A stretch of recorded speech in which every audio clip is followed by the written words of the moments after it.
All right, good morning, everyone. It is 9:34 on the morning of March 3rd, 2023, and this is my pre-market strategy session. So my last video was on Monday, and I've had a really busy week since then. So here it is on Friday, and I'm back in the office, and ready to go. What we're looking at here, I'll start with the title of the video. The title of the video is "This Bear Market Rally Ends When the 10-2 Curve Normalizes." Right?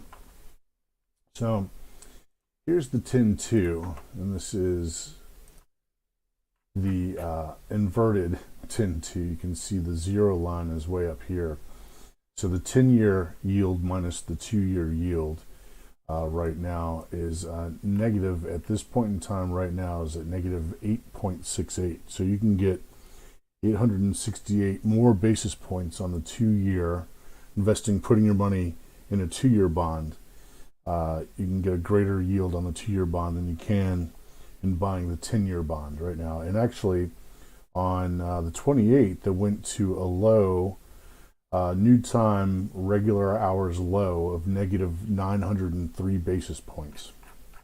And essentially, the bullish conditions in the equity markets can continue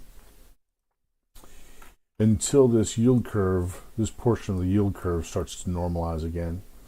So here's the dot-com crash, here's the housing crash, or here's the housing bubble. Here's the dot-com bubble, and here's the housing bubble, and here in these elongated sort of like portions, they look like exclamation points the way these things are formed up. This is where the crash happened right here. This is where the downturn in the equity markets occurred. The blue lines are roughly the top of the market, or I'm sorry, it's where the real crash started to happen. The top of the markets happened about a couple months prior to. So the real heavy parts of the crash in the dot-com bubble started in January of 2001. And a couple months prior to January 2001, pardon me for just a moment.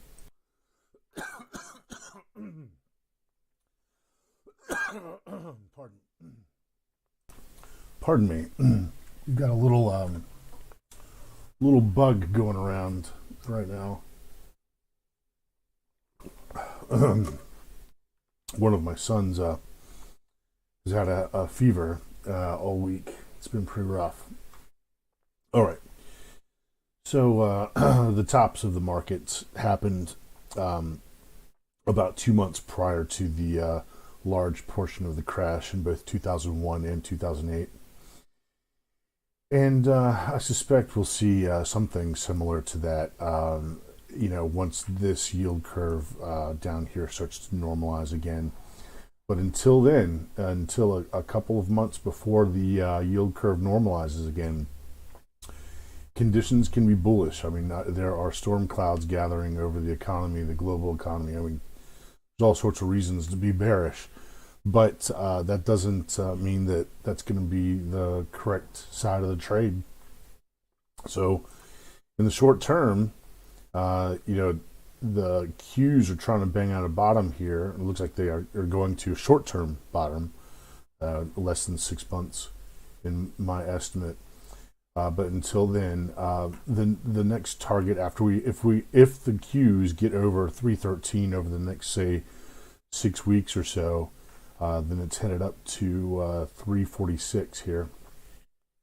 And that's the way it's looking to me like it's going to stack up. The forces are aligned on the bullish side right now.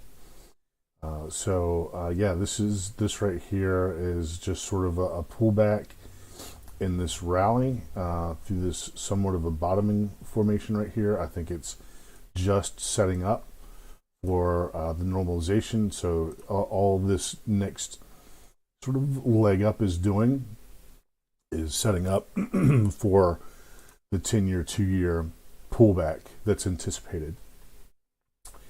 That's basically, pardon me, where we are right now. That's about it. That's I will be looking for opportunities on the long side with the relative strength index strategy that I like to use. That's kind of all that I've got going on. So this morning, let's take a look at where the RSI is right now. So the 1 minute is coming out of oversold, and the 10-minute is coming out of overbought. When there is a sort of let's see here. Let me get to the VIX. Where's my VIX? When the signals are kind of mixed up like that, usually when my relative strength index indicators are sort of all over the place, like, we've got close to overbought conditions on the 1 minute, coming out of overbought on the 1 minute on the VIX, and on the Qs on the 10-minute. Sorry, coming out of oversold on the 10-minute, headed toward overbought on the 1 minute. Then on the Qs on the 1 minute, coming out of oversold on the 1 minute, on the 10-minute, coming out of overbought. Usually when the signals are all mixed up like that, that's bullish. So I imagine that the next dip into oversold I get on the Qs in conjunction with overbought on the VIX, it'll be a long opportunity. The VIX is headed back down here into the low 19s range, and even lower. That'll be a good thing for the equity markets.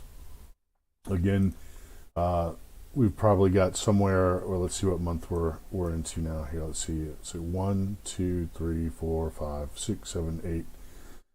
We are in month 9 of the yield curve inversion that can last, historically speaking, has lasted anywhere between 12 months and 18 months.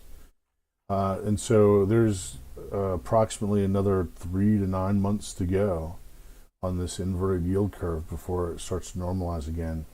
3 to 9 months is a long time to hold a short position, especially if bullish conditions start playing out. Time favors the bulls. The whole setup favors the bulls. It favors the folks who just keep buying, and that's just the way it is. All right, everybody, good luck out there. Keep your wrists tight. Click like, share, subscribe, leave a comment, tap the bell. Thanks for tuning in, and I'll see you at Monday morning's strategy session. I am out.